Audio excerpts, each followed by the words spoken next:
Hello class, welcome to this video on the Chapter 10 review packet. So we're going to go ahead and get started. There's a lot of topics to go over, a lot of mini topics. So for the first topic, central angles, sum of central angles.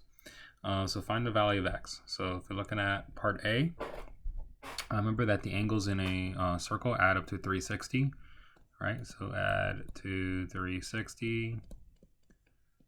Right, so all these angles add up to 360. This is a 90-degree angle, so we can figure out what this is. So we got x plus 130 plus 90 equals 360.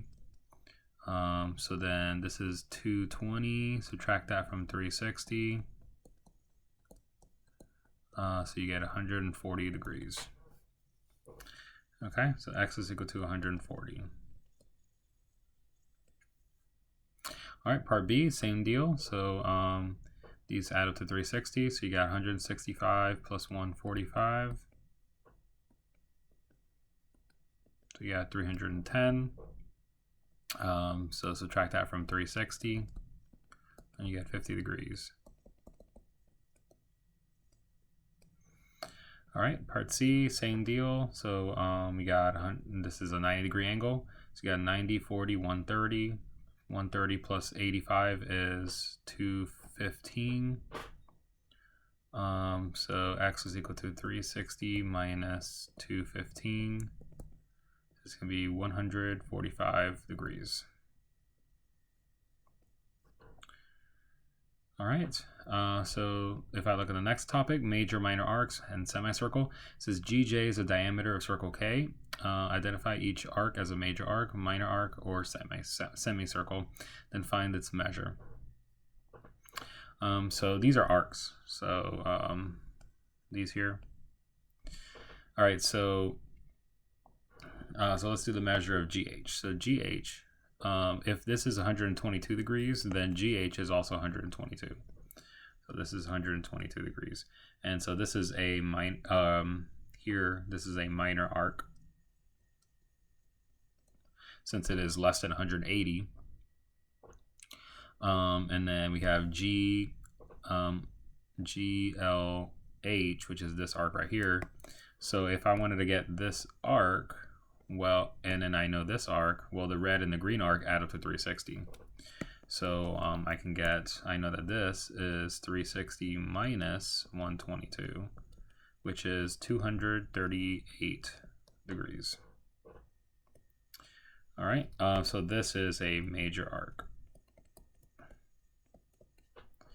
All right, and then we have GLJ.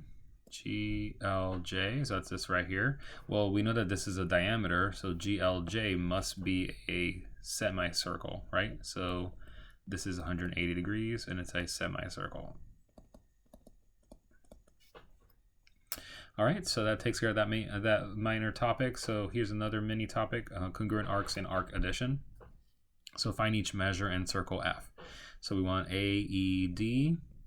Well, this is arc addition. So we're basically adding these two arcs. So this is 63. If this is 63, then this is 63, right? If this is 90, then this is 90. So the measure of arc AED, we just have to add those two angles together. So we get 153 degrees.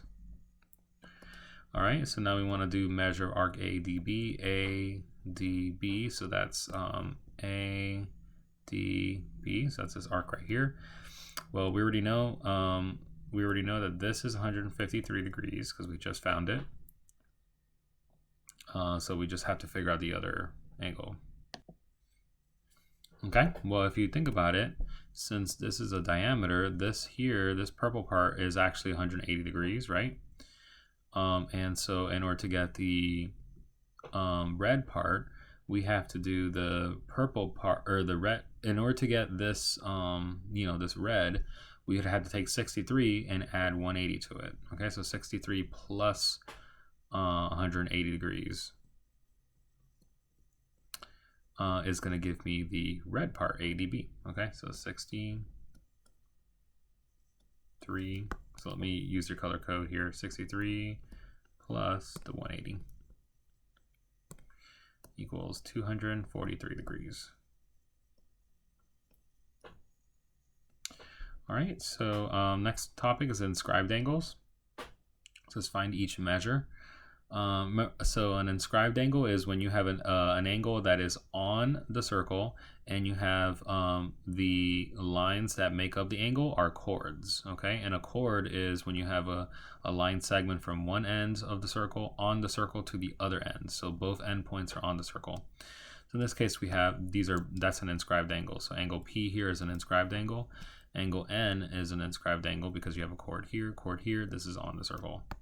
And now for inscribed angles, the angle is always half of the arc. Okay, so for in this example, so if this is 56 degrees, right, then this angle is always half of its arc. So what's its arc? Well, the arc is, since the angle goes from P to O, then this arc right here is double this angle.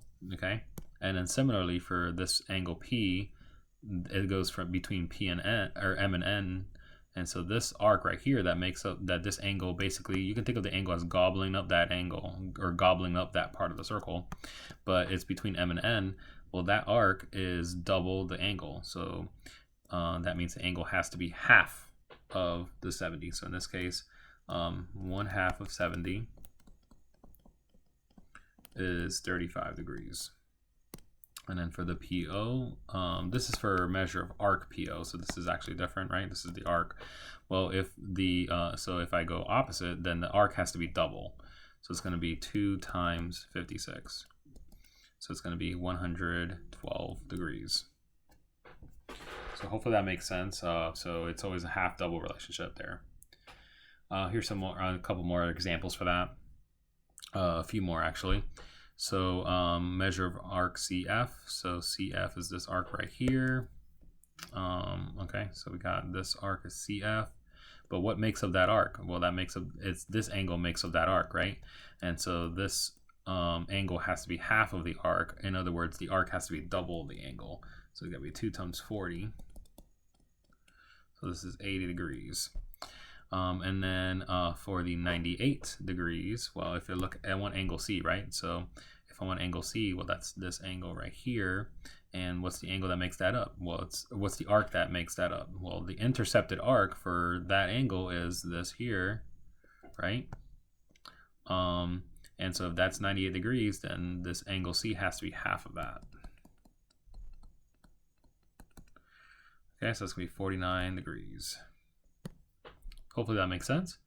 And then part A, we got measure angle T. Okay, so this angle, remember, it's going between S and V. So we're dealing with that arc there. But then also notice that this angle U has to deal with the same arc, right? And so that means that U and T are actually congruent. So these are actually congruent angles. So we're going to set them equal because they're dealing with the same arc. Okay, so 3x minus 5 is equal to 2x plus 15. And then we can go ahead and solve it. So we're going to subtract 2x on both sides. And then I'm going to add 5 to both sides. So I get x equals 20. And then we're going to plug it in to angle T to get the angle, to get the actual angle. All right, so the measure of angle T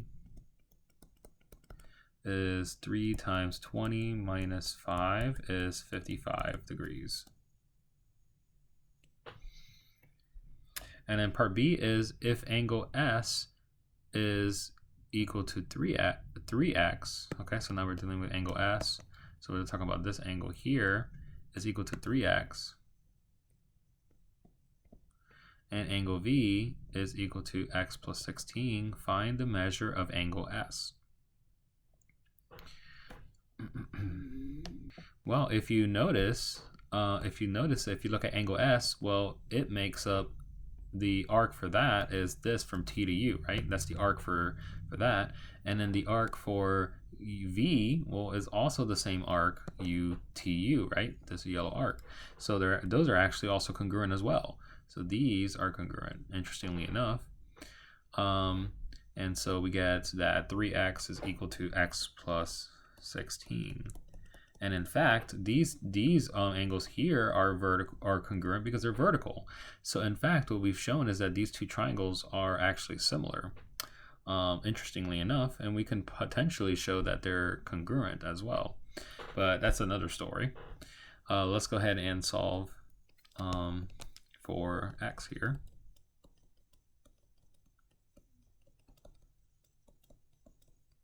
So x is equal to 8. And we're going to plug it into s, so we got to get s, right? So s, we're going to say, we'll plug it into s. So the measure of angle s is 3x, so 3 times 8. So it's 24 degrees. All right, so find the measure of angle f. So I guess I believe this is another. Okay, so another more inscribed angles. So find the measure of angle f. So we got f is 4x plus 2 and h is 9x minus 3. Well, what is g, right? What is g? Well, if I look at g, the g is an inscribed angle, right? So g is an inscribed angle from here to here, and it covers the arc from f to h. Well, what is f? What is the measure of arc fh? Well, it's 180 degrees. Because it consists of this diameter, which is half of a circle. It's a semicircle. So if that's 180 degrees, that means that angle G must be a right angle. So this must be 90 degrees. So now we know that this is 90. And so we got ourselves a right triangle. And so what do the angles in a triangle add up to? They add up to 180. So, and because this is 90, that means that these two have to add up to 90, okay? So this is actually, these two angles that they give us actually add up to 90.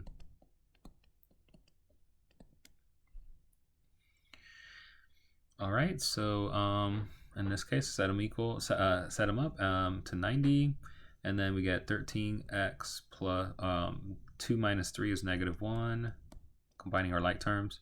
I'm going to add 1 to both sides. So we get here 13x equals 91 divided by 13. And so x is equal to 7. So we're going to plug that into angle f. This is angle f, if you recall. So the measure of angle f is 4 times 7 plus 2. So that's going to be 30 degrees. So interestingly enough, this is actually a special right triangle. This is a 30, 60, 90 triangle, interestingly enough. And so now that we can show that it's a 30, 60, 90 triangle, if I give you one of the sides, you should be able to give me if I give you the diameter, you should be able to give me the other two sides. So that's very interesting type of problem. All right, so in the figure below, AB is the diameter of a circle with radius 17 miles. Okay. And if BC is 30 miles, what is AC? So this is 30. AC is we need to figure out what AC is. So I'm going to call it X.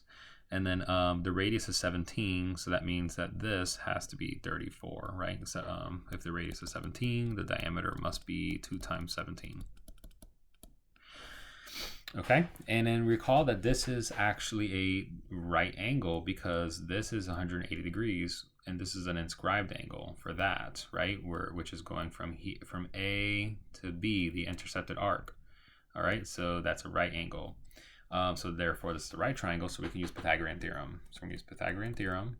We get a squared plus b squared equals c squared, and we're gonna solve for x. So x is equal to the square root of 34 squared minus 30 squared. All right, and then we'll do this on here. So we got, I'll just do it over here, square root of 34 squared minus 30 squared. Now this, I don't know if this is a decimal. Oh, it's actually a nice number. So we get 16. So we got 16 for that. All right. So AC is 16. All right, so for the next page, find the measure of the labeled angles. This is another a few examples of inscribed angles. More advanced examples, but you know, they're the same. It's the same idea. So if you see this is, so notice, look at this 28 degree angle. So if this is 28 degrees, then if I look, this is an inscribed angle, right? And so the angle there has to do with this arc BF. So that's the arc. So if that's 28, then this arc has to be 28 times 2, which is 56 degrees, right? Well then, if that's 56 degrees, then if I go to x, well then that has to be half of 56, right? So x has to be 28. So x has to be half of these 56, which is 28 degrees. Because they're dealing with the same arc, these two angles are actually both congruent. Okay, so that takes care of that. So x has to be 28. All right, so that takes care of that one. Part B.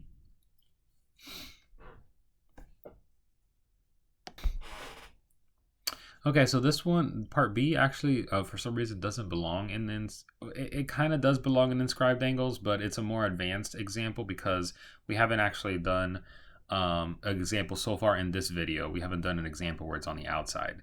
So, you know, later on in this packet, we'll do an example where they cross on the outside.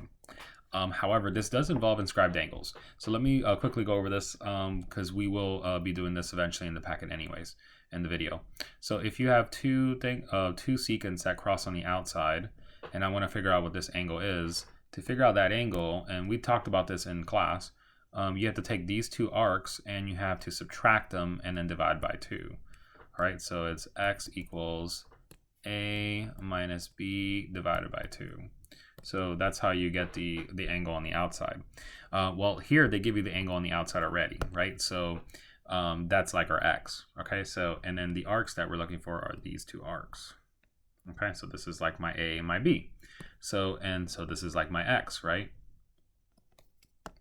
So we can call, so if we use that same structure, a plus b divided by 2, well then we can solve, you know, we can figure it out. Well, how do I get the a? Well, how do I get a here and this is b? Well, how do I get a? Well, to get a, well, notice that this is an inscribed angle, right? And so this, the a is going to be double the angle, right? So if this angle is y, then this a has to be 2y. All right, and then if I look at this inscribed angle, that's an inscribed angle. Well, if that's 14, then b has to be 2 times 14, right? So it has to be 2 times 14, which is 28. So we got inscribed angles working together into this formula. All right, so in that case, if x is 34, we can plug in 34 into there. All right, so we got everything we need. So 34 equals a is 2y. This is a y, by the way. So a is 2y plus, and then b is 28. Divide that by 2. All right. And so we're going to multiply by 2 on both sides so that we can get rid of that. So we get 68 equals 2y plus 28. Subtract 28 on both sides. So 40 equals 2y divided by 2. So y equals 2. All right, and they want us, yeah, so they want us to find the angles. So we got it. So y equals 2. Okay, so that one's a more interesting example, but it does involve inscribed angles technically. You know, it does have it. It's just a little bit more advanced. All right, so part C. This one we can do without any special formulas or anything like that. It's just inscribed angles. So if you look at this to get, so if we want to get x, well, we're going to look at this triangle here, right? And we know that the angles in a triangle add up to 180. So we need to figure out what these two angles are, right? So first off, notice this inscribed angle here. Sorry, I'm trying to draw it out. Notice this inscribed angle here, and that it is between B and C, right? And so this, if that's 40, then this has to be 2 times 40 is 80. Okay, so that black arc is 80. And if that's 80, then this has to be 40. Then if that's 80, then this angle here has to be 80. Why 80? Well, because it's a central angle. A central angle is always equal to its intersected arc. Okay, so these are actually both equal. All right, so A is 80 because of that angle is 80. All right, so now we got A. This angle is 80 degrees, and we can figure out what this other angle is. This other little angle, which I'll do in red. Let me do that in red. so we could do that little angle, is because this angle and this angle add up to 180, right? So the 112 angle and this little angle actually add up to 180. So that's a linear pair. So we have here, this is 68 degrees. So this red angle here is 68 degrees. It's pointing to this angle on the triangle. So in other words, we have this triangle here. I'm just going to redraw it.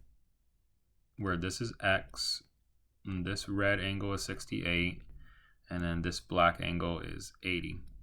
And the angles in a triangle add up to 180. So we got x plus 80 plus 68 adds up to 180.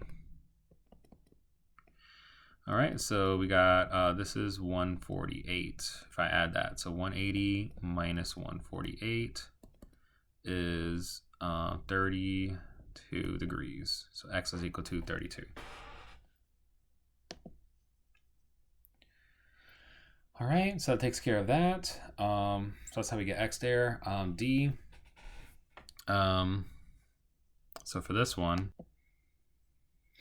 okay, so this is an interesting one. So for this one, we got a central angle. So if that's 120, that means that this arc from B to C, which this angle covers, is 120. So this is 120 degrees right here. So let me color code that. So this is 120 from here to here. And then if I look at angle Y, well, angle Y, this angle Y here, it covers from B to C right here. So BEC, that part of the arc. And so we know that the angles in the arcs in a circle add up to 360. So this has to be 240 degrees. And so what that's saying is that if I cut that in half, if I cut Y in half, that's going to give me 120, which is exactly what that angle is. So Y is equal to 240 divided by 2 is 120. So this is actually 120 degrees. Well, then interestingly enough, if I split this in half, that means that this is getting cut in half, 60 degrees here, here, and then this is getting split in half, 60 degrees here, 60 degrees here. Well, then that means that this is an equilateral triangle, because if these are 60, then this has to be 60. So this is actually an equilateral triangle on either side. And so that's saying a lot, and that's giving you a lot of information. And it's saying that, okay, well, then now we know that angle B is 60 and angle C is 60. All right, so now let me take some of that information out just to kind of, show you, hey, this is true. So now we got this information that those both have to be 60. And I'm erasing it just to kind of give you some, space to see it all. And then so now if we focus on, now this here adds up to, so 24 and 60 is 84, right? And we know what angle E is, because angle E, let me color code that, angle E, well actually angle E has to do with the black. So angle E covers from B to C, it covers this black arc. So if I know that this black arc is 120, then angle E has to be half of 120. Right, so this has to be 120 divided by 2 is 60. So angle E is actually 60. All right, so now, and then we know that this is x plus 60, that red part, because, we have to add those two angles, x and 60. Now, if I look at this entire quadrilateral, this big one, the angles in a quadrilateral add up to 180, right? So in other words, we're saying that these two, or the angles in a quadrilateral add up to 360. And then so also the opposite angles in a quadrilateral add up to 180. So 160 plus 120 is 180. And then that means that these two have to add up to 180, right? So that's our equation. So we have that x plus 60 plus 84 has to add up to 180. So we get x plus 144 equals 180. And so if I subtract 144 from 180, I get x is equal to 36 degrees. Okay, so there's a lot going on there, but there's a lot of relationships that are held within this diagram. So it's pretty interesting. All right, so we got bisecting arcs and chords. So for this one, this is the theorem that, if you have a radius or a diameter that cuts a chord at a right angle, then that means the two sides on either side of the chord are the same. So the chord is bisected. So that means that these are congruent. So if this is 6, then this is 6. All right, so in circle S, the measure of PQR is 98. So this is 98 degrees. This is the arc PQR. Find measure of arc PQ. Well, then PQ has to be half, right? So because if these are both the same, then these two arcs are both the same. So we can just cut it in half. So this measure of arc PQ is half of 98, which is 49. So these are 49 apiece. All right, in circle S, find PR. Well, PR is equal to these two added together, which is 12, right? So 6 plus 6 is 12.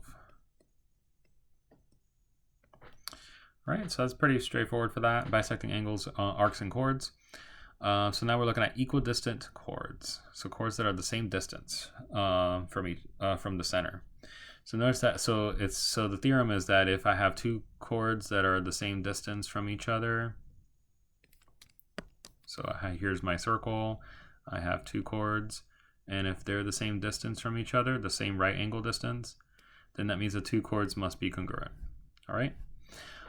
So in this case, these two chords, WX and XY, are the same distance from, well, first off, how do we know that they're the same distance, right? So let's find that out. So it says WX is 22. So this here is 22, and this here is 22. So if they're the same length, then that means that they have to be the same distance away from the center. So that means that these two are congruent. So that means 5x is congruent. The 5x side is congruent to the 3x plus 4. So these two must be equal. All right, so 5x equals 3x plus 4. So we're going to subtract 3x on both sides. Divide by 2, so x equals 2. And then we're going to plug it into AB. So AB is, this is AB right here. So AB equals 5 times 2 is 10. All right, and also, if they wanted you to get the radius of the circle, well, we already know that this is the same as this here. So this will be 11, and then you can use that to Pythagorean theorem to get the radius of that circle. So that's just another type of question.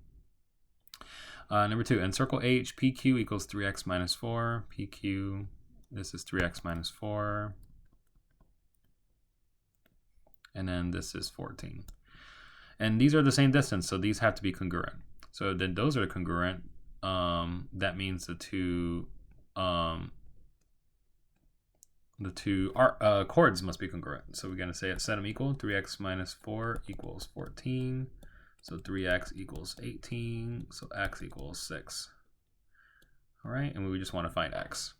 So add 4 to both sides, divide by 3. Our given circle A shown, AF is equal to AG. So they told you that AF equals AG. So AF equals AG, so they're the same distance, which means that it says BC is 22, which means to get DE, well then DE must be, if these are the same distance, then these must be congruent. And so DE must be equal to BC. So DE is 22. All right, so that's it. Pretty straightforward. All right, so arc length. So the formula for arc length is as follows. So it's L equals x over 360. X over 360 times 2 pi r. All right. So that's your formula. Or you can also replace this with pi d, same thing, right? It's the same formula. So that's how you get the arc length. So x is the angle. So here we got L equals 75 over 360 times 2 pi times the radius. The radius here is 4, right? So this is the r.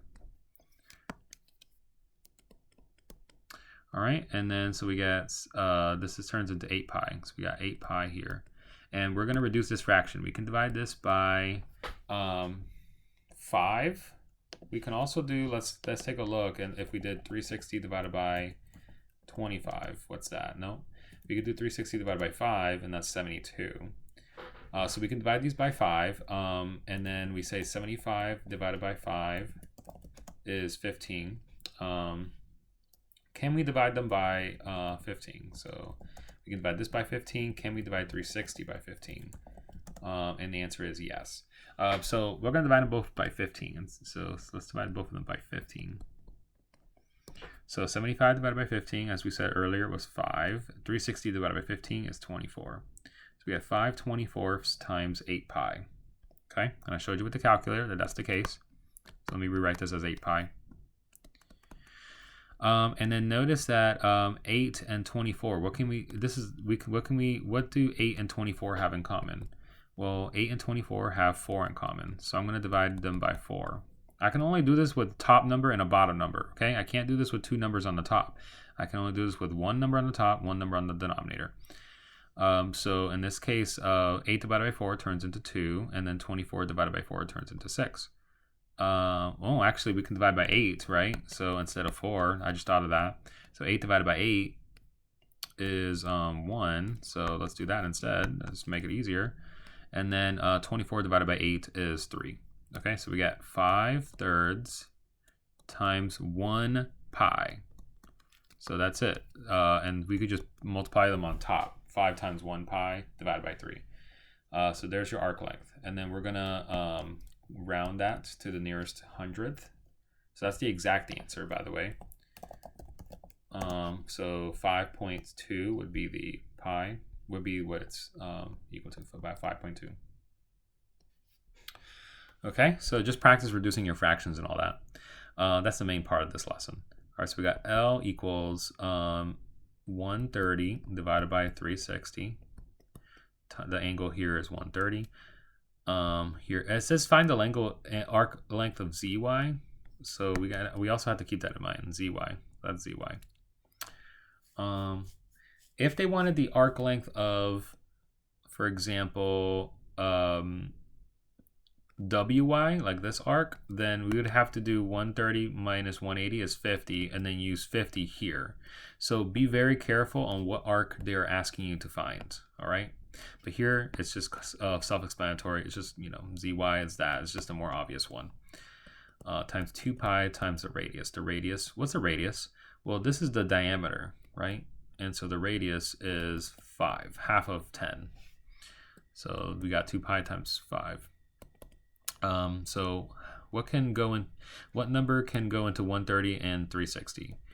Well, for certain, 13, well, actually 130 can go into 360. So, because 13 can go into 36.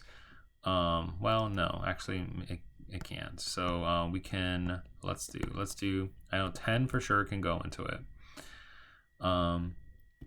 Yeah, so we know 10 for sure can go into it.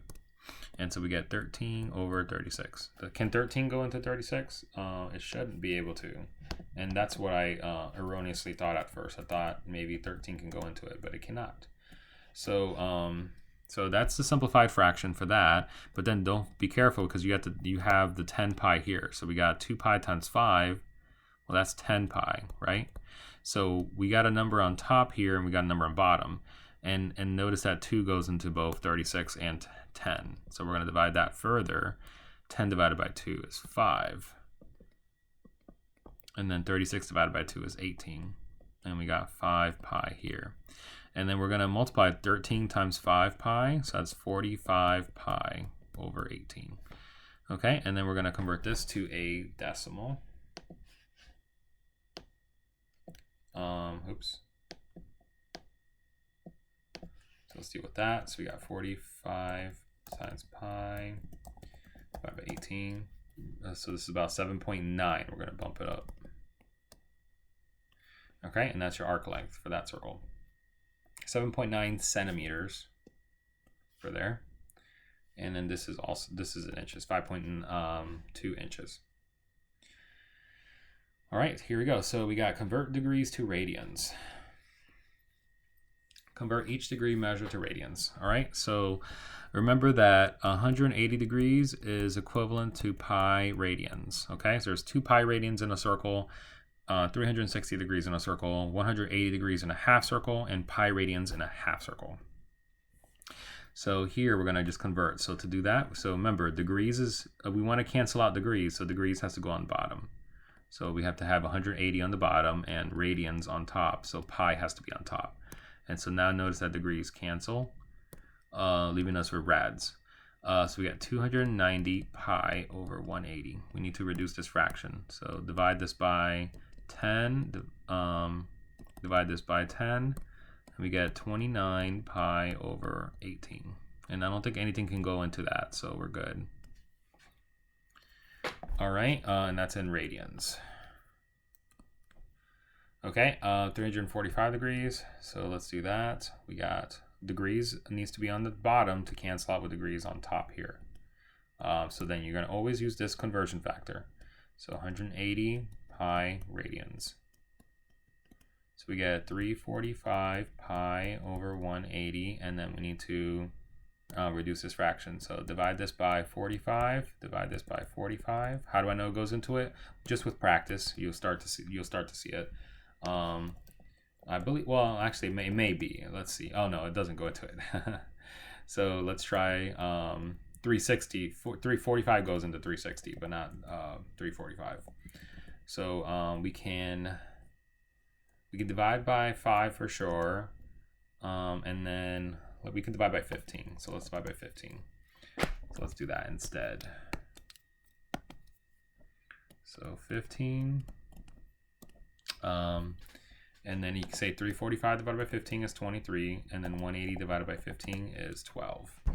So we get here 23 pi over 12, and there's nothing else that can go into that, into 23 and 12, so we should be good. All right, so now we got 970 degrees. So again, we do the same thing. It's going to be times pi over 180. Degrees cancels, leaving you pi, leaving you radians. So we get 970 pi over 180. We can divide by, let's see, we can divide both of them by 30 for sure. Let's try that and then go from there. Wait, no, not 30. 3 doesn't go into 16. 970. 970 is a little tricky, so let's look at 970. For sure, we can divide them both by 10, but let's look at 97. 97 is divisible by what? 97, is that divisible by 9? It shouldn't be. No. 97 is an odd number. It is an odd number, but it's odd in the sense that it's trying to figure out what goes into it. Let's see here. It might be one of those prime numbers. So yes, 97 is a prime number. So we won't be able to divide by anything. So except for 10. So we can divide by 10. All right, so if we divide by 10, we get 97 pi over 18 in radians. And that's it. That's all we got. Yeah, 97 is a prime number. So we won't be able to do anything further there. All right, so again, let's use the shortcut. We got 510 pi over 180 and then reduce it. So what can we divide these by? So this is where, having a calculator helps, right? So 510, we can divide them by 10 for sure, but let's see if there's anything else that we can divide them by. We should be able to divide by 3, so we should be able to divide by 30. All right, so let's do divide by 30, and so we get 17 pi over 6. And you can't divide 17 and 6 anymore by the same number, so that's it, 17 pi over 6. All right, now this one's interesting. I decided to add this one in because this was interesting. This is 3 pi degrees. So how do I do that? Well, remember, we do the same thing. It's in degrees. So we're going to do 180 degrees on the bottom, and the degrees cancel. And then we got 3 pi, or the pi on the top, right?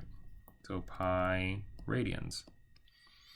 All right, so we end up having, we know that 3 goes into 3 once and 3 goes into 180 60 times. So if I reduce that fraction, it becomes 1 over 60. So we get 1 pi over 60. So we get pi times pi over 60. And pi times pi is pi squared. So this is pi squared over 60. And that's in radians. I know it's a weird number because it's pi squared over 60, but that's it. That's what we have. Remember, this turns into 1, right? 3 divided by 3. So that's really just cancels. So it doesn't do anything there. So yeah, pi squared over 60. Interesting little answer, right? And if you want to convert that to a number, pi squared over 60, use 3 point. Let's just do pi squared divided by 3 divided by 60. So it's about 0.16 radians is what it's saying. It's about 0.16 radians. And if you think about it, 3 pi degrees, 3 times pi, that's 9.4 degrees. So it's really not that big of an angle in degrees, 9.4 degrees. So 9.4 degrees is approximately 0.16 radians. All right, so now let's do this, convert radians to degrees. So here we go. So we got to convert radians to degrees. Remember, we have radians here, so we need to cancel it. So we need radians on the bottom in order to cancel. Okay, how many radians? Well, we use the conversion factor. We use pi. We always use pi and then 180 for the degrees. So pi radians, 180 degrees. Notice that the pi's cancel as well. Oops. And so we're left with 180 divided by 18. So 180 divided by 18. Well, 180 divided by 18 is 10. So this is 10 degrees. All right, do the same thing here. We got pi radians so that the radians cancel, and then 180 degrees on top. Pi's cancel as well. So we have 11 times 180 divided by 3. But again, we can reduce this. So let's reduce this. We can divide this by 3, divide this by 3. So this is actually just going to be, this is just 1, and this is 60. This is 60 degrees. And then 60 times 11 is, well, 6 times 11 is 66. So this is going to be 660 degrees. All right, so then what about 5 radians? So then radians is on the bottom, so pi is on the bottom. And then we have 180 degrees on top. So the radians cancel. So we have 5 times 180 divided by pi. So it's going to be 900 divided by pi degrees. Okay. And you can convert that to a decimal if you want, but we can leave it like that.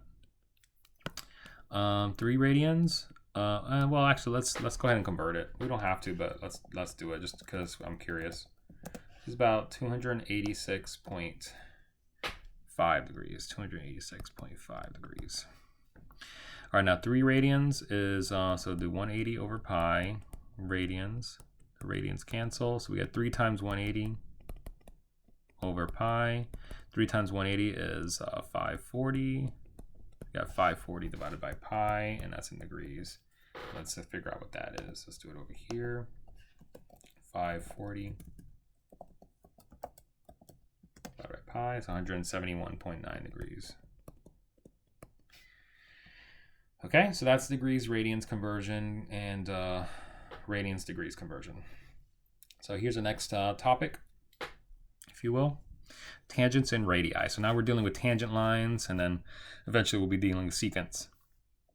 All right, so this is talking about a theorem that a tangent line and a radius are always cross at a right angle. Okay, a tangent line and a radius always cross at a right angle. So if I look at this, JL is a radius of circle J. So we have a radius, determine whether KL is tangent. Okay, so is this tangent? Well, if it's tangent, this angle has to be a right angle, but we don't know that it is a right angle just yet, so we need to find out. Well, if this is 8, then this is 8, right? So we got 2 radii, or the radius. And so this 9 plus 8 is 17, and then this is 15 and 8. So this is a triangle, and we need to determine if it's a right triangle. So we're going to use the converse of the Pythagorean theorem. All right, so a squared plus b squared equals c squared. So if a squared plus b squared is equal to c squared, then it's a right triangle. So this is a, b, and c. So 8 squared plus 15 squared equals 17 squared. Is that true? Well, let's find out. 8 times 8 is 64. 15 times 15 is 225. I want to say 17 times 17 is 289 or 329. No, it's 289. So this is 289. We don't know if this is true yet. Well, no, it can't be, because 225 plus 64, if I do that, oh yeah, it is 89. So 225 plus 64 is 289. Okay, so for some reason I thought it was going to add to something different. So yeah, they're the same. So this means that it's a right triangle. So this means that this is a right angle, which means that KL is a tangent.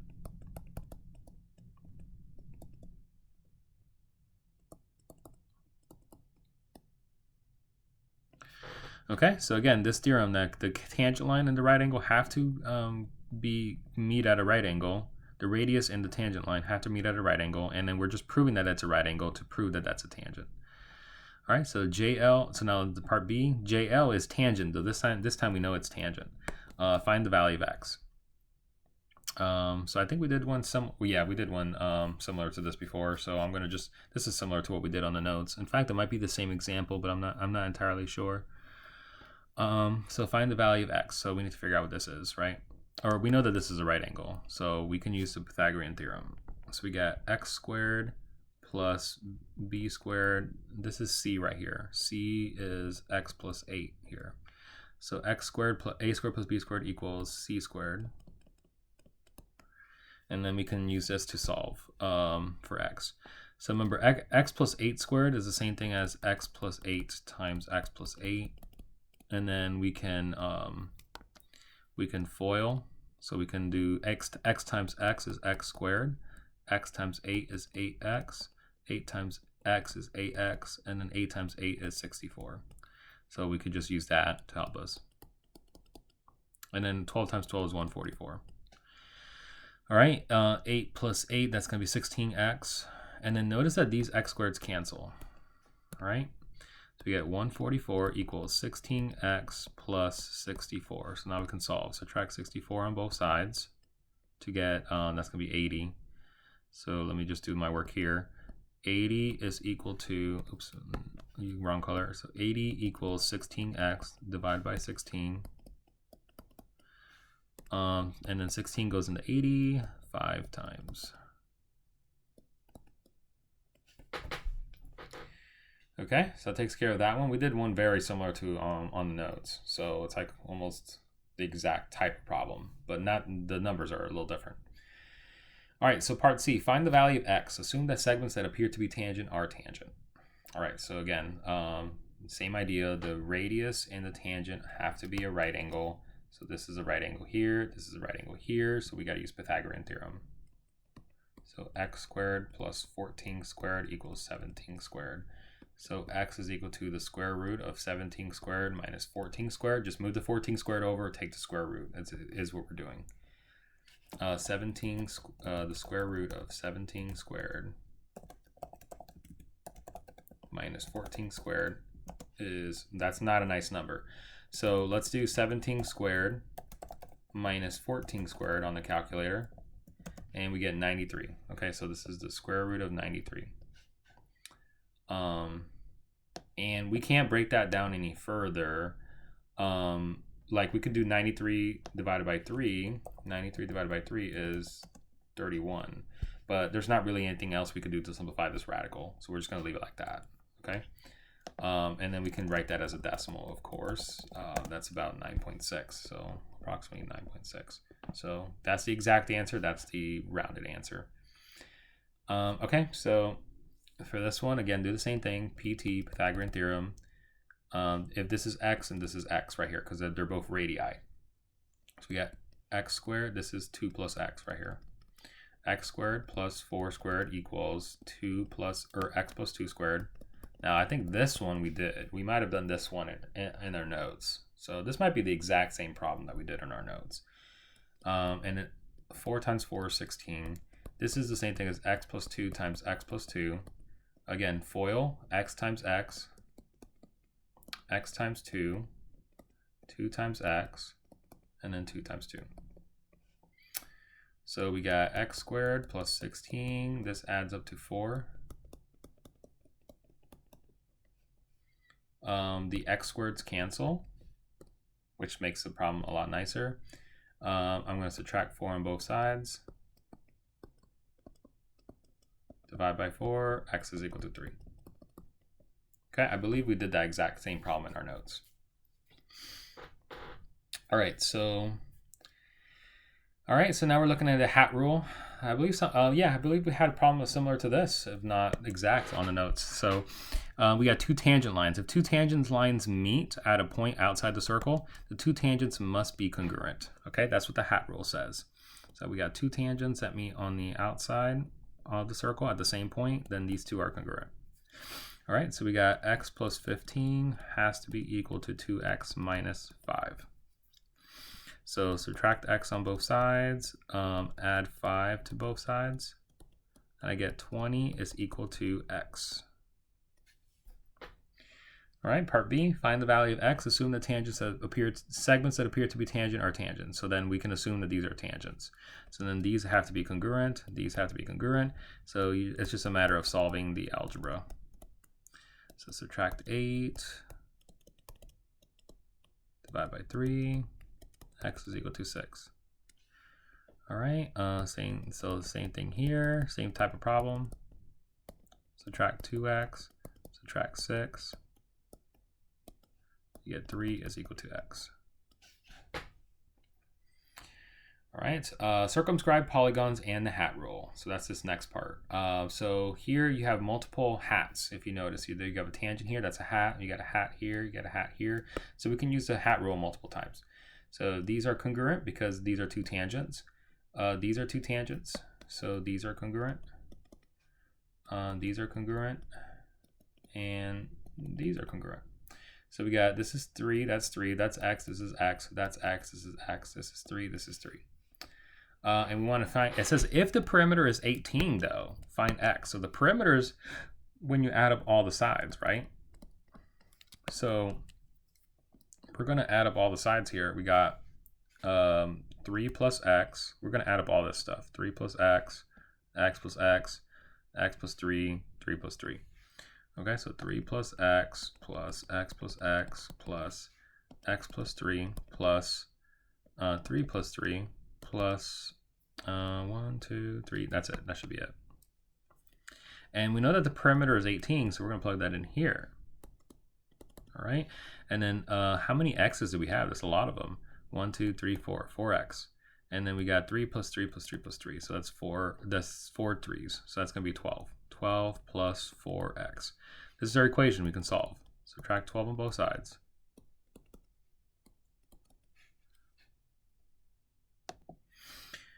All right, divide by 4 on both sides. So x is equal to 6 over 4. That's 6 over 4 is 1.5. All right, so x is equal to 1.5. So hopefully that made sense. Intersecting chords. So this is where, okay, so this is intersecting chords interior. So this is when two chords or two secant. A secant line is a line that touches the circle at 2 points. So if we had two secants where it crosses at 2 points, then the inside part of the secant on the circle is called the chord, right? So those are two chord segments. That's what we're looking at. So intersecting chords, and we're looking at the angles. So for this theorem, remember that if you have two chords that intersect and you're trying to figure out this angle x, well, you need to take these two opposite intercepted arcs, right? Column A and B, and then you need to take the average of them. So x is equal to A plus B divided by 2. Okay, so that's how you get that angle. So similar to here, what's the opposite of x is these two. So these two arcs, A and B, you add them up, divide by 2. So x is equal to 130 plus 84. Sorry, I should probably use the color code here. 130 plus 84 divided by 2. That's really all there is to it. So 130 plus 84, that's 214 divided by 2, which is going to be 157. All right, I'm going to double check that math though. So 130 plus 84, 214 divided by 2. Oh, 107. I don't know why I thought it was 157. Sorry. 107. All right, so that takes care of that one. So now for x. All right, so now for this guy, we got to look at these two arcs, right? That's my A, that's my B. Well, we don't know what they are, but we do know what they are, because if we know that, so we can figure out what they are. We can figure out what x is, so not necessarily what A and B are. So what we can do is, well, let's call this y. And if I wanted to get y, well, then I can just take these two arcs, right, and divide them by 2. So we can call those my A and B, if you will. So we get y equals 143 plus 75 divided by 2. All right, so 143 plus 75 is 218. 218 divided by 2 is 109. Okay, so we got 109 degrees. So now we know this is 109. Well, if that's 109, then we know x, because these two, this is a linear pair, right? So x is equal to 180 minus 109. So these two, y and x, add up to 180. So x equals 180 minus 109, which is 71 degrees. Okay, so there's ways that you can circumvent the problem here and then solve it. All right, so we got part C. Okay, so this one's more straightforward because you want to get x, so you want these two arcs, right? So we can do that. So x is equal to 116 plus 47 divided by 2.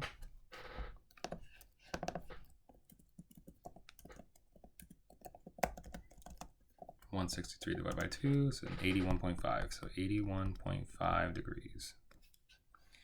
All right, now again, this one is, you gotta look at these two arcs, right? So we're gonna call this y, if you will, and then that'll give us that angle.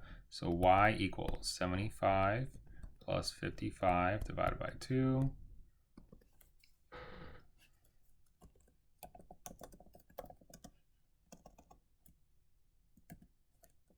So that's 130. 130 divided by 2 should be 65. Okay, good. This is 65 degrees, which means to find x is going to be 180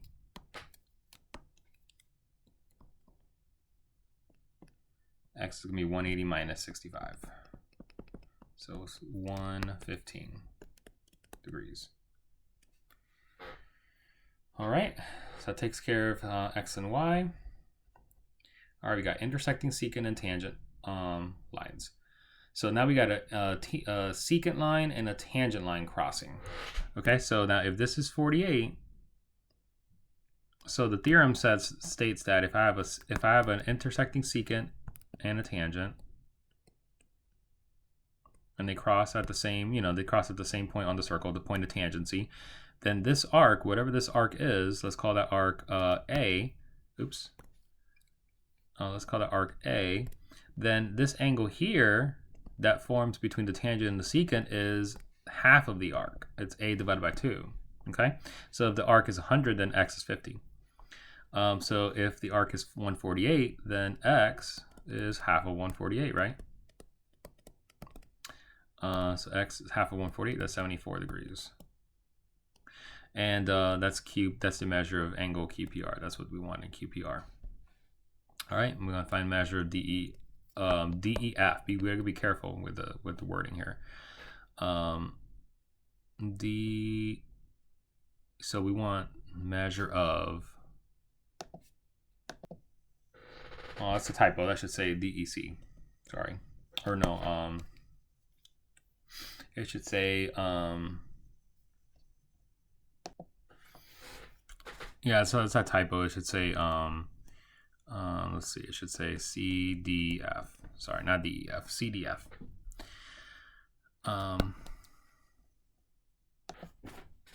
No, actually, it is not a typo. Sorry, but they didn't draw the line. So let me draw the line for you guys. So I went and double checked it. So it's not a typo. So it is indeed what they're looking for.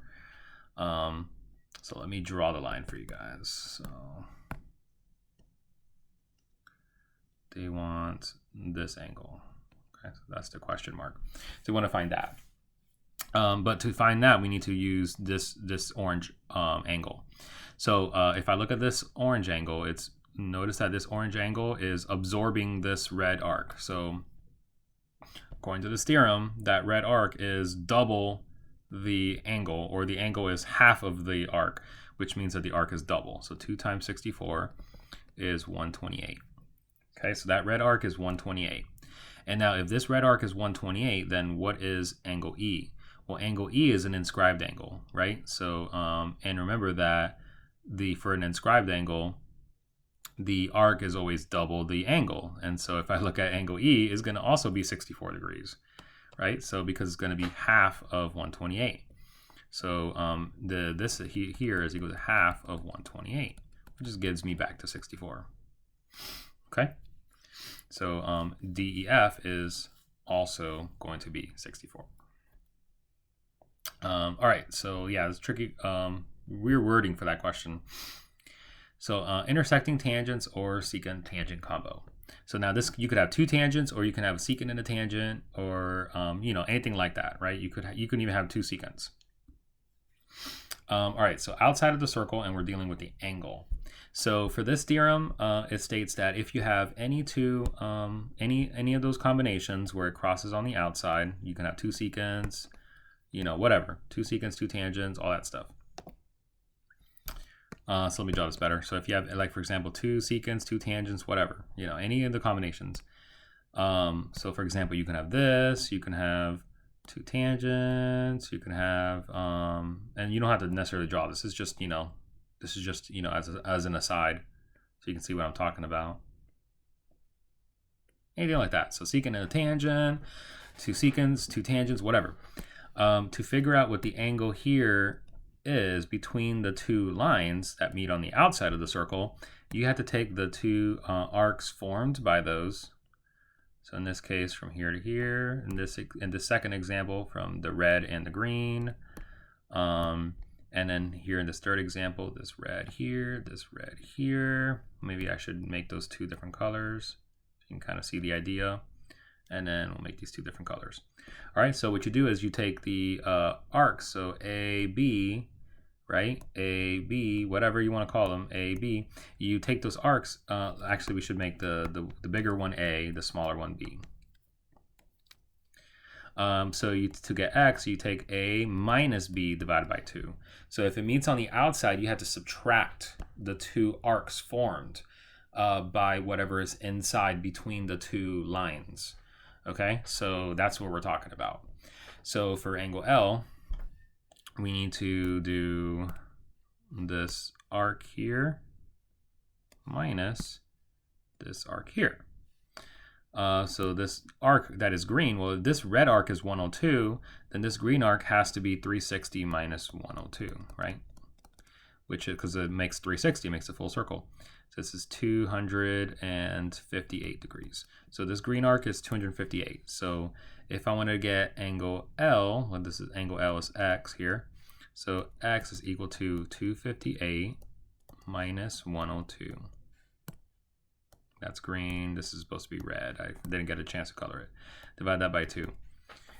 All right, and that's how you do it. So 258 minus 102, 156. 156 divided by 2 is 78. Got 78 degrees.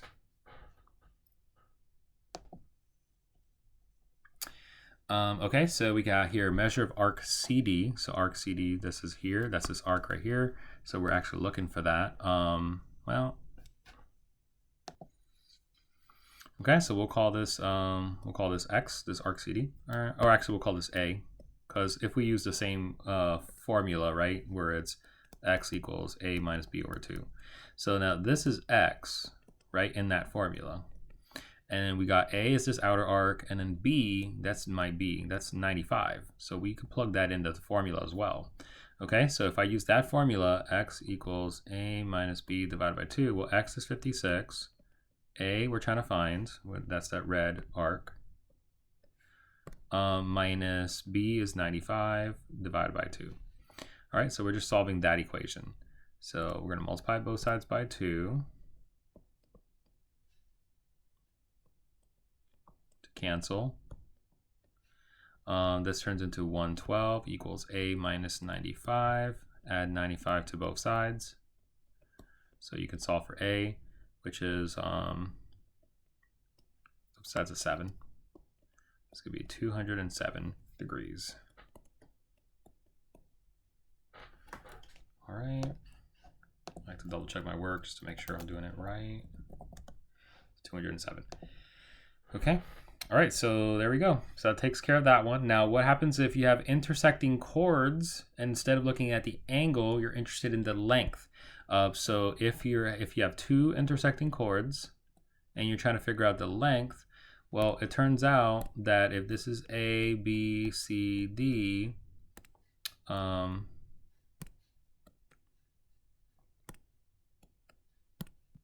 like that, right? If I color code it, well, it turns out that A times B is equal to C times D. All right, so you can multiply the two parts, one on either side, the two parts of the chord on the chord segment on either side, and then the product is going to be constant. All right, so that's your formula for this. So we got 10 times x equals 5 times 12. Okay, that's my A, B, C, D. All right, so 10 times x is equal to 5 times 12. All right, and then 5 times 12 is 60. So we get 60, so then divide by 10, so x has to be 6. All right, now this is a little more complex, right? Because now it has a bunch of x's here. So we got x times x plus 10 equals x plus 1 times x plus 8. I don't remember this was on our notes, but in class, but you'll be able to, if we did do it, then you'll be able to refer to the notes, but I'm not sure if we got a chance to do it. But here we go. So we got, we're going to distribute the x there. So we got x times x, and then x times 10 is 10x. We got x times x is x squared. X times 8 is 8x. We got 1 times x. And you got 1 times 8. Here this is nice because the x squareds cancel. So here we got, this is 9x here. So what I'm going to do is I'm going to subtract that 9x on both sides here. So we get x equals 8. All right, and we got to see if we do it, it makes sense. Like 8 plus 10 is 18, and then this is 8. 18 times 8. And then we got 9 times 17. So let's see if that works. 18 times 8 is that's 144. And then 8 plus 1 is 9. 8 plus 8 is 16. So 9 times 16 is that 144? Yeah. So we got the same thing on both sides. So it makes sense. All right. So we got here 6 times x equals 4 times 15. Or yeah, so 6 times x equals 4 times 15. And then we got 6x equals, this is 60, so x is equal to 10. All right, okay, so let's do this one here. So we got x times this equals this times that. So x times this equals x plus 6 times x plus 2. So again, distribute here, x times x, x times 2, 6 times x, and then 6 times 2. So this is 8x. So these x squareds cancel. I'm going to subtract this 8x over to this side. And bring this 12 down. So divide by 4. So x equals 3. Again, we're doing the algebra pretty fast because, you know, the algebra is not the main concern here. If you need help with the algebra, then you're gonna need to, then gonna have to obviously review algebra. But the main concern is just kind of solving it and getting the geometry, just solving the geometry part, and then doing the algebra relatively quickly. Find x. All right, so now for this type, this are intersecting secants, so they're on the outside. Okay, so if I have two secants, secant is a line that crosses a circle at two spots, right? So if I have two secants that cross on the outside, on the exterior, right, outside, and I want to find the length. Well, so to do this, you take, and really you, here, let me redraw this. You're dealing with this part right here. So really you're going to take this part, or you're going to take, sorry, I keep erasing the other one by accident. You're going to take the, let's call this A, B, C, D. You're going to take the entire thing, which is A plus B, and you're going to multiply it by the outer part, okay? And then again, you're going to take this whole thing, C plus D, and you're going to multiply by the outer part. So it's outer, or it's a whole times outer equals whole times outer. All right, so that's what we're doing. So the whole thing times the outer part. So the whole thing here is x plus 8. We're going to multiply by the outer portion, which is 8. Okay, so we got x plus 8 times the outer equals whole. The whole thing here is 16 times the outer here is 6, right?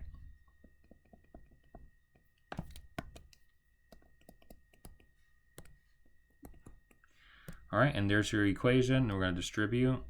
So we got 8x plus 64. Distribute. We got 6x plus 96. Subtract 6x on both sides. Subtract 64. I like to do those two steps in one, just so I don't have to, spend space, spend some space, use up space that I would have, that I don't have, in these problems. So we got 2x, 96 minus 64, that's 32, divided by 2, so x equals 16.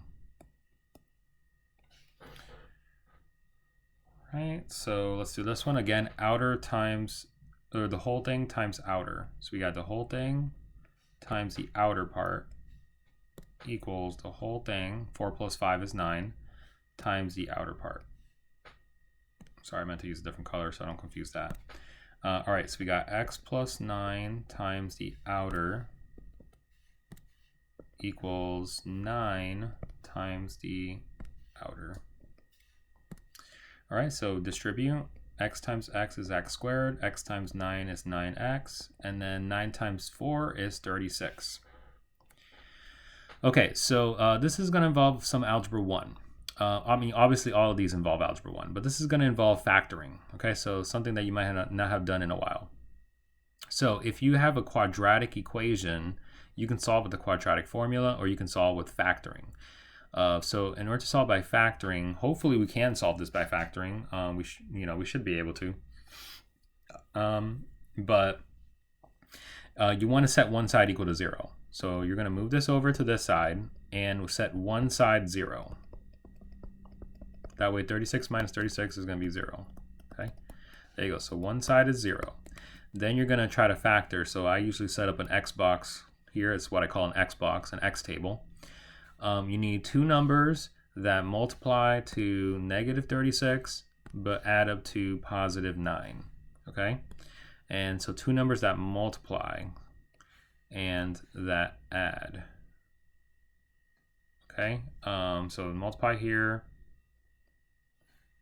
but add to 9. So let me do add to 9 but multiply to negative 36. All right, so what are two numbers that multiply to negative 36 but add up to 9? That's going to be, let's try 12 times negative 3. 12 times negative 3 is negative 36. 12 plus negative 3 is 9. So this works, okay? So then if I find that it works, then I'm going to go ahead and factor this as a product. We have x here, and we're going to use those two numbers, positive 12 and negative 3. All right, and that's how you factor. And then we set each of these equal to 0 and solve. So we got x plus 12 equals 0, x minus 3 equal to 0. That's the basic. This is called the zero product property. That's the basic, so you solve it. So if I solve this, it's going to be negative 12. If I solve this, add 3 to both sides, I get x equals 3. So I got two solutions. Which one makes sense? Well, it doesn't make sense for the negative to be a solution because x is the length of the outside right here, right? So negative doesn't make sense. So we're going to cross that out. So obviously the answer has to be 3, the positive version. Okay, so that's how you would solve that. Again, that involves factoring, which you may not have done in a while. All right, so number 3, we got here 12 plus 7 is 19. So it's whole thing times outer equals the x plus 6, the whole thing times the outer. So we got whole thing times outer equals whole thing, the whole thing times the outer. And then we can solve this. So distribute 19 times 7. So we got here 9 times 7, 63. So it should be 133, but let me double check. Sorry, I should have typed in the wrong number. 133. Okay, good. So 133 equals 6 times x and then 6 times 6. Subtract 36 on both sides here. So it looks like you got 97 equals 6x. And then we're going to divide by 6. So let me just double check my math.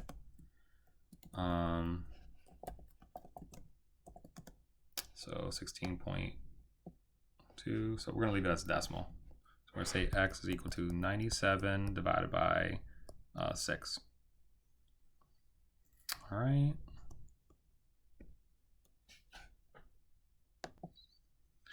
Okay, so it takes care of number 3. All right, so that's how you deal with intersecting secants. Now, when you deal with intersecting tangents and secants, when you deal with the tangent part, okay, so it's very similar. In fact, you know, you don't really have to separate them by these cases, but if I had a secant and a tangent, well, we know that this is A, B, and we can call this, let's say from here to here, we can call this C, right? Because that's the part that it ends on the circle. So we know that we get the whole thing times the outer, right? So we know that part is the whole thing times the outer equals, and then for the tangent part, right, this is the tangent line here, it's the whole thing, but the whole thing is C times the outer, and notice that the whole thing, the outer part is the whole thing, right? So C is the whole thing. So it's the whole thing times the outer. So it's the same application, but then in this case, you get C times C is C squared, right? So A plus B times B equals C squared. So, I mean, if you see a tangent, just do C squared because the whole thing times the outer is squared, okay? It's the whole thing. It's the same thing. All right, so that's how you deal with that. Just use squared for the tangent. Okay, so the whole thing here, 12 plus, or x plus 12 times the outer equals the whole thing times the outer, which is just 8 times 8, so it's 8 squared. Okay, so we got x plus 12 times the outer equals, and I'll just do this in another color, 8 times 8, so that's going to be 8 squared. All right, so distribute, so x times x, x times 12, 8 times 8 is 64. I believe we had these on the notes, but I'm not entirely sure. I don't know if we got a chance to solve it, but we're doing it here so that you can add it if we didn't get a chance to go over it. But now we got a quadratic, so we're going to have to set one side equal to 0. So we're going to subtract this 64 over, make one side 0.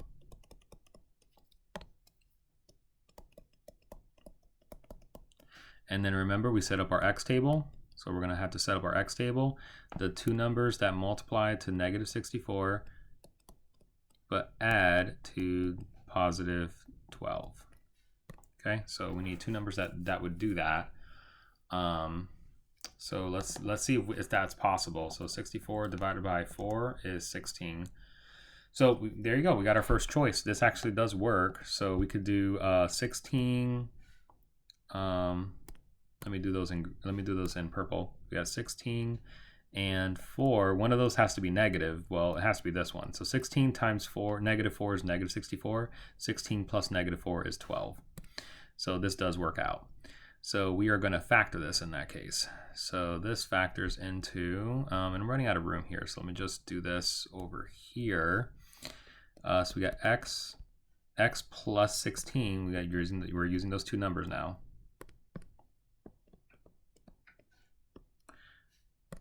Times x and then negative 4 minus 4 equals 0. Again, we set both these two factors and set them as equations and set them both equal to 0.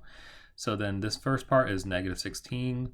This second part is going to be 4. Well, obviously negative 16 can't be a solution, right? That doesn't make sense. So we're going to cross that out and we get x equals 4. So 4 has to be a solution. So this is for number 1. All right. And then we can do number 2 together as well. Okay, so for number 2, we got the whole thing.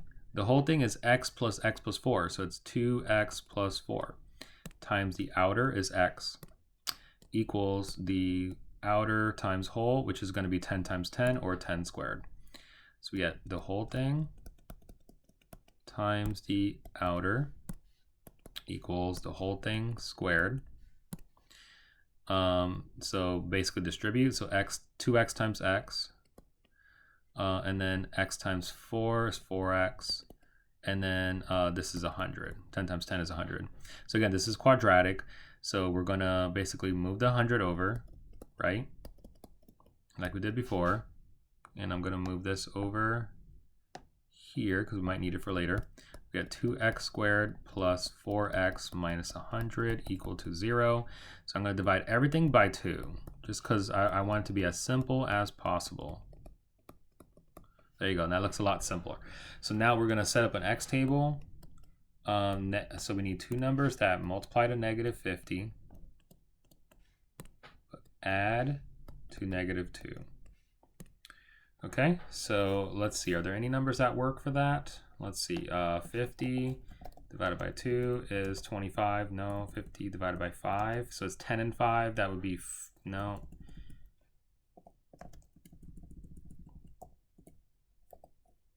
What about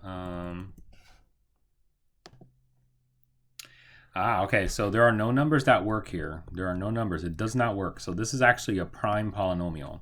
So that means we need to use the quadratic formula. This doesn't work. There are no numbers that, there are no factors of negative 50 that add up to negative 2. So we need to use quadratic formula. All right, so let's do this off to the side. The quadratic formula is x equals negative b plus minus the square root of b squared minus 4ac, all divided by 2a. Okay, and so we got, this is a is an invisible 1. This is b is negative 2. Oh, let me just do this. So negative 2, that's b. And then c is negative 50. Okay, so that's a, b, and c in this formula. All right, so we got x equals negative b, and b is negative 2, so it's a double negative, plus or minus the square root of b squared minus 4 times a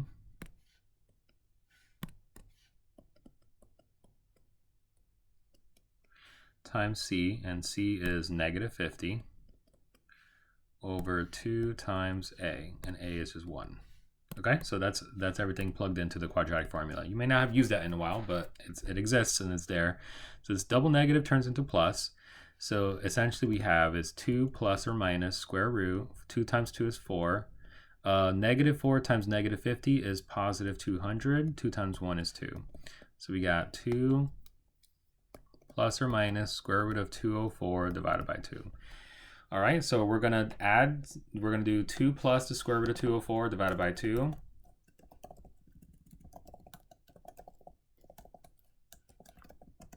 And then we're going to do 2 minus the square root of 204 divided by 2, okay? Because we got the plus or minus version. All right, so we got here negative 8.14, and then we have, or positive, sorry. And then we got negative 6.14. But which one are we going to choose? Well, we're going to choose the positive answer. So we got x is 8.14, right? And that is the solution to this equation, okay? So that's your answer, x equals 8.14.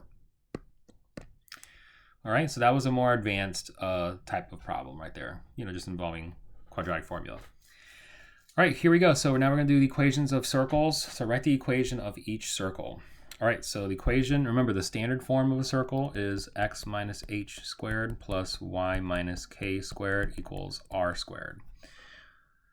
So this is the most recent lesson that we did, so it should be kind of fresh in memory, but we're going to go ahead and go over it anyways. So write the equation of the circle. So now remember, for this standard form, the center is hk, right? So let's call this h, let's call this k. So we got hk is the center of the circle, and r is the radius, right? So r equals radius. All right, so that's what that stands for. So if they give us the center and the radius, then we already know what we need to know. We got h and we got k. Okay, so we got x minus h squared plus y minus k. That's a negative 8, which this turns into a positive, double negative, squared, equals r squared. All right, so then our equation turns into x minus 1 squared plus y plus 8 squared equals 49. All right, there's your equation.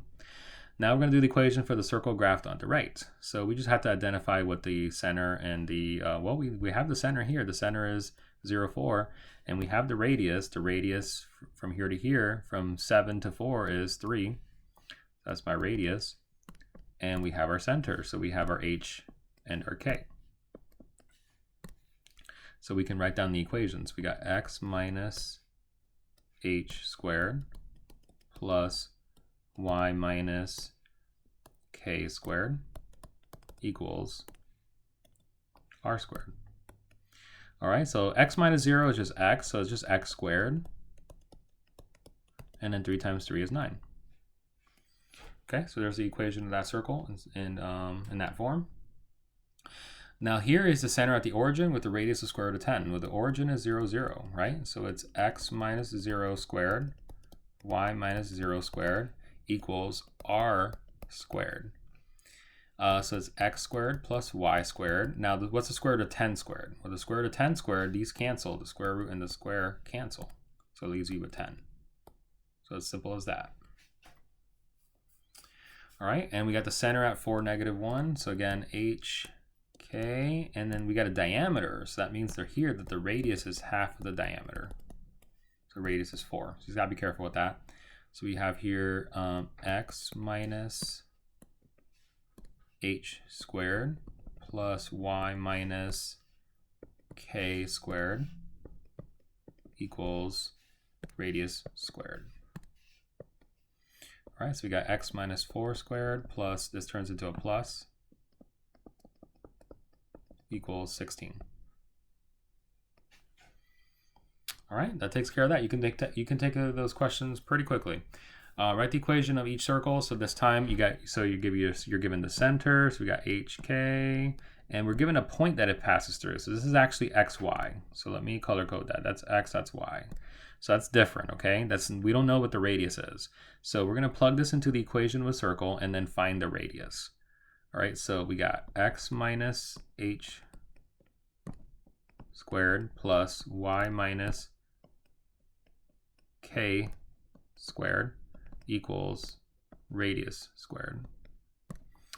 And then, so this is going to turn into x plus 2 squared plus y minus 4 squared equals r squared. And now we're going to find our radius. So we're going to plug in this coordinate into here. All right, so we're going to plug it into there. So we got negative 6 plus 2 squared plus 7 is y, minus 4 squared, that's a 4 right here, equals radius squared. All right, so -6 plus 2 is -4, and then 7 minus 4 is 3, and that's going to give you our radius squared. So 4 times 4 is 16, 3 times 3 is 9, this is 25.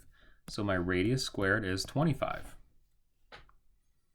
Okay, so then I can plug this into here and get my final equation. Okay, so my final equation is x minus x plus 2 squared plus y minus 4 squared equals 25.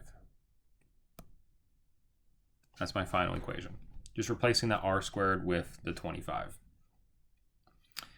All right, the circle graphed at the right. Okay, so we got our h, we got our k. Now we got to find our radius. Now this is going to be interesting. How do we get the radius of this? So to get the radius from there to there, we need to use the distance formula. Okay? So the distance formula, if you recall, the distance formula is the square root x2 minus x1 squared, y2 minus y1 squared. Okay? And so we're going to call this d my radius. Let's do that in red. Okay, so my radius is going to equal, now we're going to take the coordinates, right? So we're going to take, this is x2, y2, this is x1, y1. So x2 minus x1, so 5 minus 3 squared, y2 minus y1, 1 minus -2 squared. So this turns into plus. So we got square root of 2 squared, 1 plus 2 is 3. And 2 times 2 is 4, 3 times 3 is 9, so it's going to be the square root of 13. So my r is square root of 13. Which, so there you go. So that's my radius. Okay? So then, now we got the radius, we got my hk, so we can go ahead and write the equation of the circle. Okay? So the equation of the circle, let me go over here, I just write it over here. So we got x minus h squared plus y minus k is -2 equals r squared. Now what's r? R is square root of 15, so it's that squared. All right, so x minus 3 squared plus, this turns into a positive. And what's the square root of 15 squared? Again, these cancel, right? So it leaves you with 15. Okay, so there you go. There's your equation. Now you don't have to use the distance formula here. You can plug this in. You can find r like we did before. So for example, here I'll just do this off to the side. So we know that the equation is x minus 3 squared plus y plus 2 squared equals r squared. So then if you want to find the r, you can plug in the 5, 1, right? So you can do exactly what we did. It just looks a little different, but it's the same thing. So x is now 5 and y is 1. So we can replace this with 5 and 1.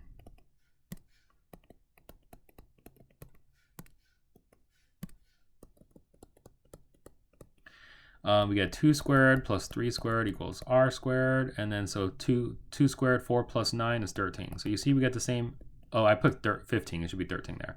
So r squared is 13. You see? So you get the same thing. And then you can replace this with 13. This should be a 13 over here. I put 15. So I apologize for that. This is going to be 13 over here.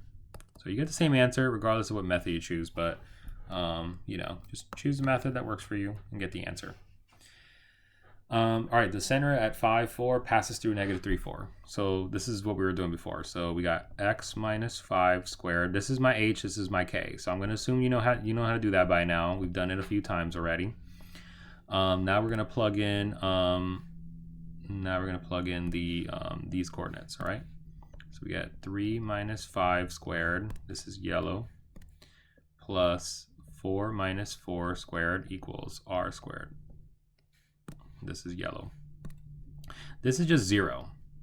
So let me just do the math here. 3 minus 5 squared is -2 squared. 2 times 2 is 4. So r squared is 4. Okay, so then our equation is x minus 5 squared plus y minus 4 squared equals r squared, which is 4. All right, done. You get that pretty quickly if you know what you're doing. All right, so we're towards the end of the video now, so we're going to do questions with we're completing the square. So we're going to be completing the square and using that to convert this to the standard form of a circle. Okay. All right. So let's go ahead and do this. So the first thing you're going to want to do, so let me go back, sorry, to the problem. The first thing you're going to want to do is get the x's together and get the y's together. So now it looks like the x's are together, so we're okay there. Looks like the y's are together, so we're okay there. All right, so notice, so you're gonna group these together, and notice here that this is already written in this form. So like, if I want to complete the square,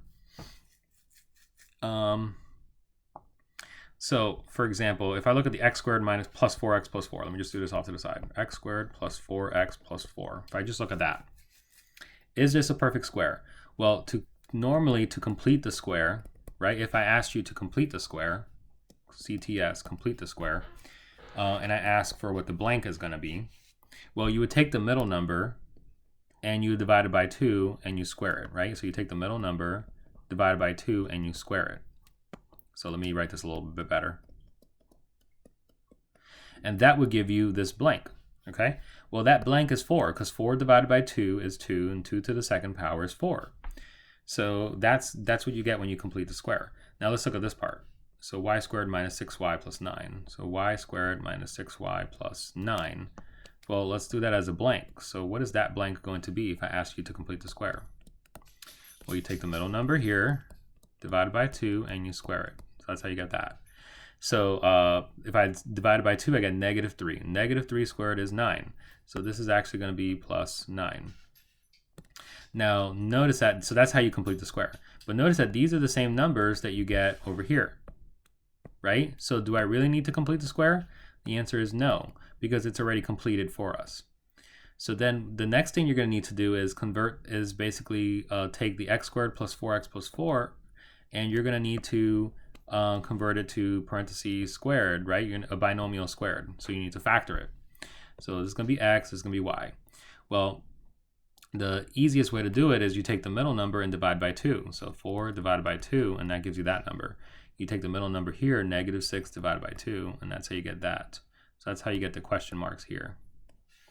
All right, so then 4 divided by 2 is positive 2, and then negative 6 divided by 2 is negative 3. And so notice that if you FOIL these, if I were to FOIL y minus 3 and y minus 3, distribute like this, I would get the same exact thing as this. All right, so this is just showing you that this is true. So there you go. So this is how you convert it from this form to this form. So form 1 to form 2. So converting this from form 1 to form 2, I got to do, okay, so x, take the middle number divided by 2, and that gives me this blank. So it's going to be plus 4 squared. And then take this middle number, divide that by 2. So we get y, and then negative 6 divided by 2 is negative 3. So y minus 3 squared equals 36. And then square root of the 36 is the same thing as 6 times 6, so I can write that as 6 squared. Okay, so now notice it's written in that form. All right, so there's your answer. All right, so part B, we're gonna do the same thing, part B. So is this a perfect square?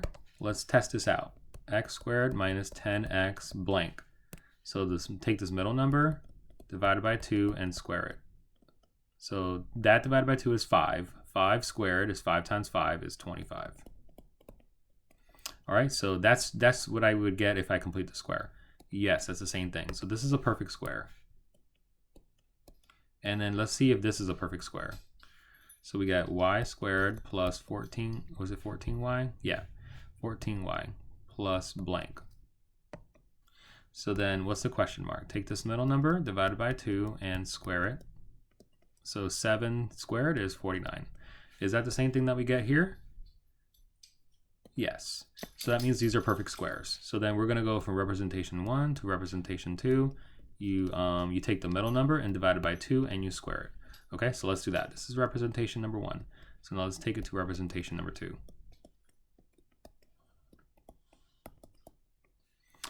All right, so we have here, oops, I'm trying to zoom in a little bit. Okay, so we have x and we have y. So now you take the middle number divided by 2, and that gives you this blank. So that's going to be -5. Take the middle number divided by 2, so it's going to give you this blank. So it's going to be +7. And then 4 is the same thing as 2 times 2, so it's going to be 2 squared. All right, so that's written in that form. X minus h squared, y minus k squared equals r squared. Now you can technically write this as a double negative, right? But, you know, it's not really that necessary, so we're good. So we could write this as, or we could write this as x minus -4, right, squared, and then y minus 3 squared equals 6 squared. That way you can see, oh yeah, this is my h, and this is my k, right? So k is 3. Okay, so just something to keep in mind. You can write it like that or that. It doesn't really matter, but I'm not too worried about that. Which is something to keep in mind. All right, so number 2, what is the center and radius of the following circle? So here we're going to need to actually complete the square. So let's go ahead and do that. First thing you're going to want to do for these types of examples, sorry about that, let me go back to the example. All right, so the first thing you're going to want to do is you're going to want to get the numbers to one side. So let me do this off to the side because this actually takes some work. So let me do this over here. So get x squared plus 4x plus y squared minus 12y minus 41 equals 0. So we need some space for this.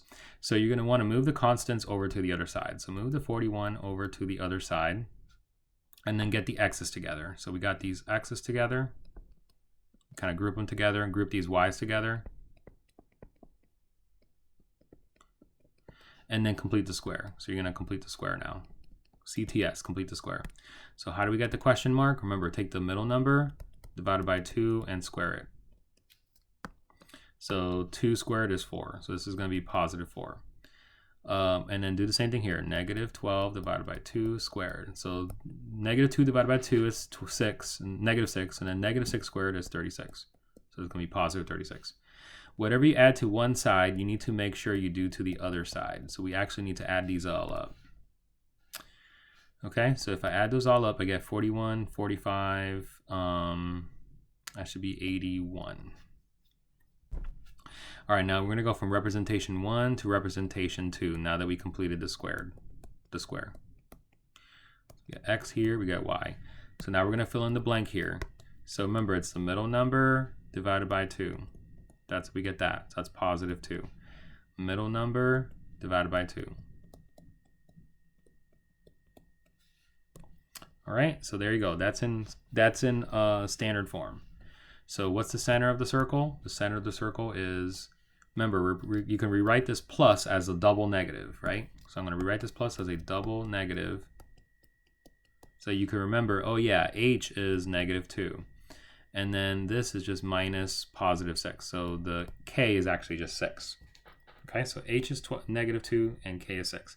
Whenever you see this, just take the opposite sign. So if it was plus, then it's going to be negative. If it was negative, it's going to be positive. And then the radius is going to be the square root of this number, which is just 9. That's your center and your radius. That's what they wanted, center and radius. So that's going to be for that example. Okay, so now let's do example A here. Group the x's together, group the y's together. It looks like they're already kind of grouped together. So let's go ahead and complete the square.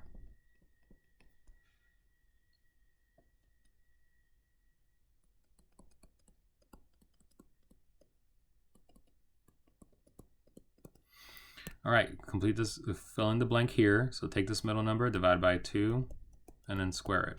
So that's going to be -20 divided by 2 is -10, squared is 100.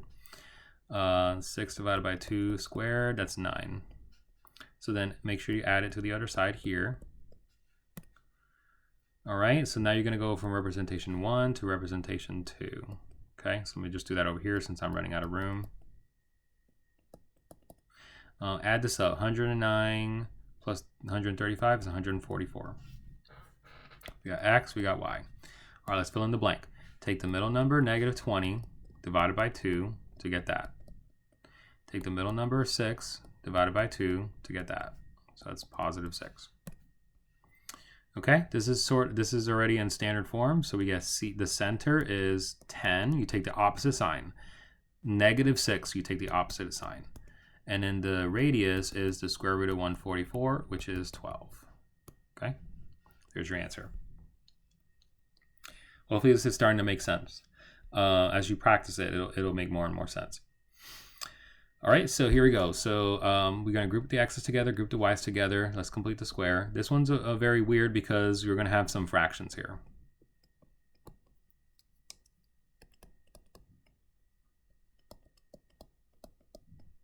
So you're going to have to deal with the fractions here, just letting you know. Okay, so you got to take this middle number, divide it by 2, and then square it. What is that?